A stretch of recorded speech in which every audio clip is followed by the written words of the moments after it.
최근 글로벌 커뮤니티에서 한국과 일본을 경험한 외국인 엄마의 사연이 큰 화제가 되고 있습니다. 그렇다면 그녀의 사연이 대체 무슨 이유로 화제가 되고 있는 것인지 자세한 내용 살펴보도록 하겠습니다. 미국 여성의 사연입니다. 안녕하세요. 저는 미국에서 어린 딸을 키우고 있는 엄마, 마리아라고 합니다. 딸은 1살 남짓한 어린아이인데 남편의 회사는 갑자기 무척이나 바빠져서 그는 일본으로 1년 동안 출장을 가게 되었는데요. 처음에는 남편의 회사가 너무 가혹하다고 생각했지만 다시 생각해보니 이건 정말 좋은 기회가 될 수도 있을 것 같았습니다.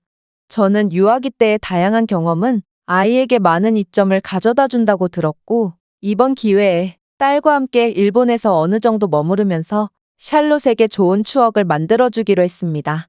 아무래도 낯선 곳에서 어린 딸과 함께하는 건 큰 위험이 따를 수도 있기 때문에 남편이 먼저 일본으로 떠난 뒤 사전 조사를 하기로 했는데요.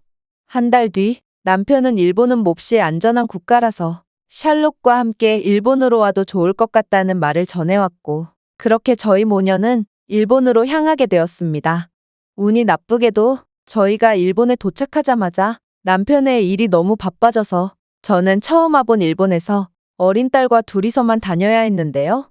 하지만 일본은 안전하다는 남편의 말만 믿고 저는 어린 샬롯과 함께 일본의 거리를 나서게 되었습니다.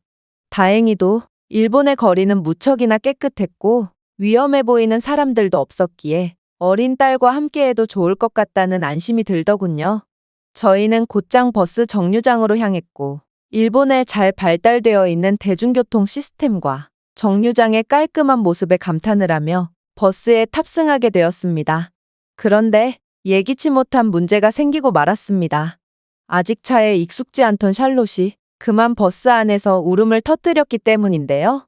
저는 샬롯을 어떻게든 달래려고 노력해봤지만 육아 초보였던 제가 샬롯을 감당하기란 정말 쉽지 않았고 딸은 울음을 멈출 기미도 없이 맹렬하게 울어댔죠. 사실 샬롯은 그렇게 고집이 센 아이가 아닙니다. 오히려 울거나 고집을 부린 적이 거의 없을 만큼 너무나도 착하고 순한 아이죠. 그래서 저는 처음 보는 샬롯의 고집스러운 울음에 조금 놀라기도 했습니다. 그런데 저는 곧 딸이 왜 울음을 멈추지 않는 것인지 그 이유를 알 수 있게 되었는데요. 바로 우는 딸아이를 바라보는 일본인들의 시선이 너무도 차가웠기 때문입니다. 물론 공공장소에서 시끄럽게 한 저희의 잘못이 맞고 저는 일본인 승객들에게 미안한 감정을 가지고 있긴 했습니다. 그러나 아기가 우는 경우 저는 사람들이 약간의 동정심과 배려심을 보여줄 거라 생각했습니다. 하지만 버스 안에 있던 일본인 승객들은 정말 벌레 보듯 하는 표정으로 저와 제 딸을 뚫어져라 쳐다보고 있었고 그들의 차가운 눈빛은 어린 샬롯에게 큰 상처가 됐던 것 같았죠.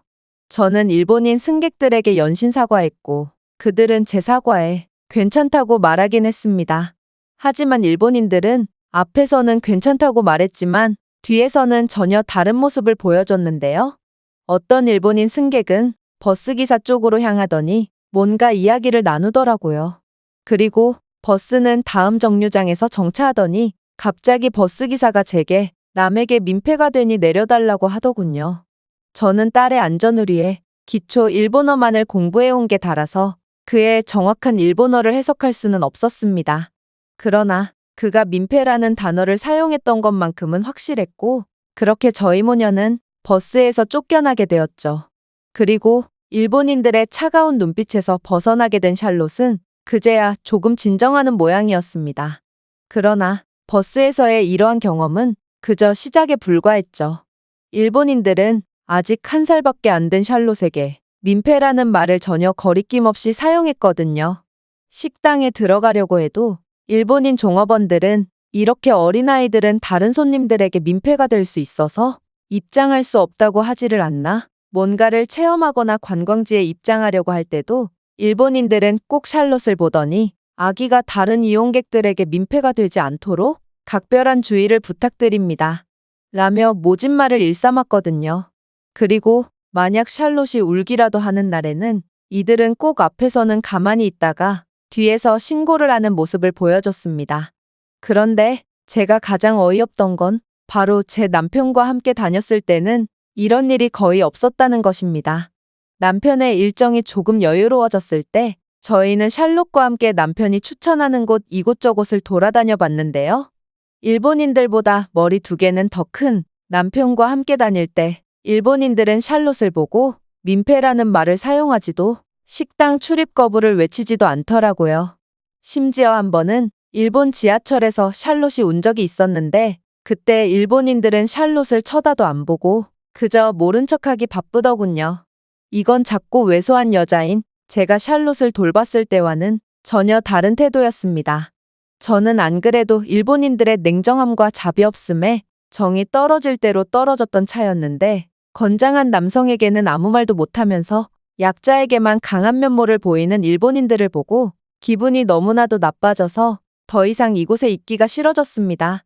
그래서 남편에게 말한 뒤 다시 미국으로 돌아가려고 했는데 남편은 그런 저를 보고 한국에 한번 들러보는 건 어떻겠냐고 물어보더군요. 자신이 파견된 회사에 일본인 여자 직원들은 하나같이 1년에 한 번씩은 꼭 한국에 방문할 정도로 한국을 몹시도 좋아하는데 이것만 봐도 한국인들은 외국인이나 약자에게도 잘 대우해주지 않겠냐는 게 그 이유였죠. 샬롯은 일본에서 통 웃지를 않았을 만큼 너무나도 안 좋은 대우만을 받아왔기에 저는 엄마로서 샬롯에게 꼭 좋은 경험을 시켜주고 싶었습니다. 그래서 마지막이라고 생각하고 한국으로 떠나게 되었죠. 그리고 저는 한국행 비행기를 타자마자 충격적인 경험을 하게 되었습니다. 샬롯은 컨디션이 안 좋았는지 비행기를 타자마자 또 엄청나게 울어대기 시작했는데요. 저는 트라우마로 남은 일본인들의 눈동자가 생각났고 샬롯을 달래기 위해 빠르게 조치를 취했습니다. 하지만 역시나 아기 다루는 것에 서툰 저는 샬롯을 쉽사리 진정시키지 못했죠. 그런데 이런 제 모습을 옆좌석에 앉은 동양인 노부부가 보더니 샬롯을 건네달라며 손짓을 하시더라고요. 그러고는 할머니는 능숙한 손놀림으로 샬롯을 달래주기 시작했고 할아버지는 가방을 뒤적이시더니 직접 만든 것처럼 보이는 수제 인형과 사탕과 초콜릿 등을 꺼내시며 샬롯에게 쥐어주셨죠. 낯선 사람을 무서워하는 샬롯이지만 그녀는 그렇게 노부부의 품속으로 간 지 3분 만에 웃음꽃을 피우기 시작했고 도저히 노부부의 품 안에서 나올 생각을 안 하더군요.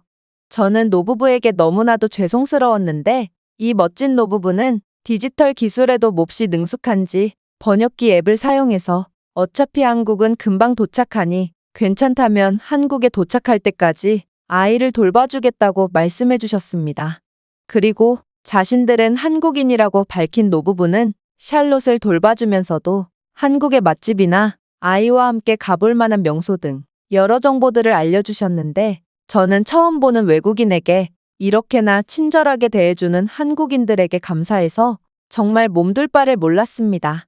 그렇게 노부부는 피곤하실 텐데도 샬롯을 끝까지 돌봐주셨고 몹시 고급스러워 보이는 수제 인형까지 선물로 주시는 놀라운 모습을 보여주셨습니다. 그들의 모습을 통해 한국은 일본과 지리적으로 몹시 가까운 국가지만 문화적으로는 아예 다른 국가구나 싶었습니다. 그리고 샬롯과 함께 한국의 지하철을 타자마자 저는 한국과 일본은 완전히 다른 국가인 것을 넘어 한국은 몹시 이상한 국가라는 생각까지 하게 되었는데요. 아직 어린 샬롯에게는 비행기와 버스, 지하철로 이어지는 강행군이 몹시 힘들었던지 그녀는 한국의 지하철을 타자마자 또 이동이야? 라는 표정으로 울어대기 시작했는데요. 샬롯이 울기 시작하자 한국인들의 이목이 집중됐고 저는 일본에서의 경험 때문에 몹시 긴장되기 시작했습니다.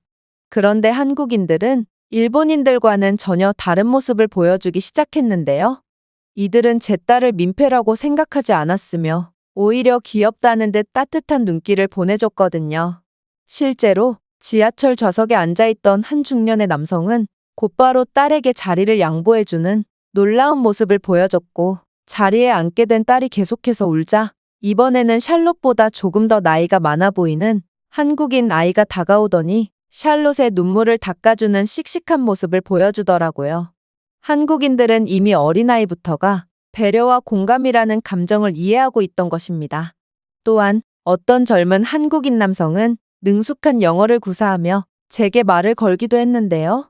그는 샬롯이 우렁차게 우는 것을 보니 나중에 힘 좀 쓰는 큰 인물이 될 것 같다고 말하며 미소를 지었는데요. 제가 샬롯은 여자아이라고 대답하니 그는 머쓱한 표정을 짓고 자리를 피해버리더군요. 그렇게 한국에서 샬롯은 따뜻한 관심만을 받았으며 각종 관광지나 체험을 가더라도 샬롯은 어린아이라는 이유로 입장요금을 받지 않거나 대폭 할인된 요금만을 받으며 대우만을 받았을 뿐 일본에서처럼 민폐라느니 입장 거부를 당하느니 하는 차별을 일절 겪지 않았습니다. 아니, 일본에서의 경험을 고려해 본다면 한국인들은 오히려 역차별을 받는 느낌마저 받았죠. 또한 한국인들은 외국인 여성과 아이로 구성된 저희에게 이상하리만큼 친절하게 대해줬는데요. 부부나 다 큰 성인들로 구성되어 있는 다른 외국인 가족들에게는 저희가 받은 만큼의 친절함과 따뜻한 관심이 없던 걸로 보아 한국인들은 약자에게 더욱 베푸는 기질을 가진 착한 사람들이라는 것을 느꼈습니다. 식당에서도 마찬가지였어요. 한국 식당에서는 어린아이를 거부하기는커녕 자신들의 식당의 메뉴는 아이가 먹기에는 다소 맵다며 원한다면 아이를 위해 간을 약하게 해준다고 말하며 오히려 샬롯을 위한 특별한 메뉴를 만들어주기까지 했죠. 이렇듯 저희는 한국에서 엄청난 대접을 받았으며 샬롯도 한국인들의 친절함을 느꼈는지 한국에서는 연신 행복해하며 낯을 가리는 성격임에도 한국인들과는 친해지고 싶어하는 듯 했습니다. 한국인들은 저희 모녀의 일본에서의 트라우마를 완전히 치료해 준 것이죠. 한국은 문화와 기술 강국으로 잘 알려져 있지만 제가 봤을 때 이 나라의 최고 장점은 바로 사람들이라는 생각이 들었습니다. 한국인들은 제가 겪은 사람들 중에 가장 친절하고 착한 사람들이거든요. 제 남편이 한국으로 파견되었다면 저는 기꺼이 한국에서 아이를 키웠을 정도로 한국은 너무나도 사랑스러운 나라입니다. 이 외국인의 글은 여기까지입니다. 한국에서 감동을 받았던 미국인 엄마의 사연이었습니다. 제가 준비해온 내용은 여기까지입니다. 끝까지 시청해주셔서 진심으로 감사드리며 여러분들의 구독과 좋아요, 알림 설정은 영상 제작에 큰 힘이 됩니다. 이상 세모튜브였습니다.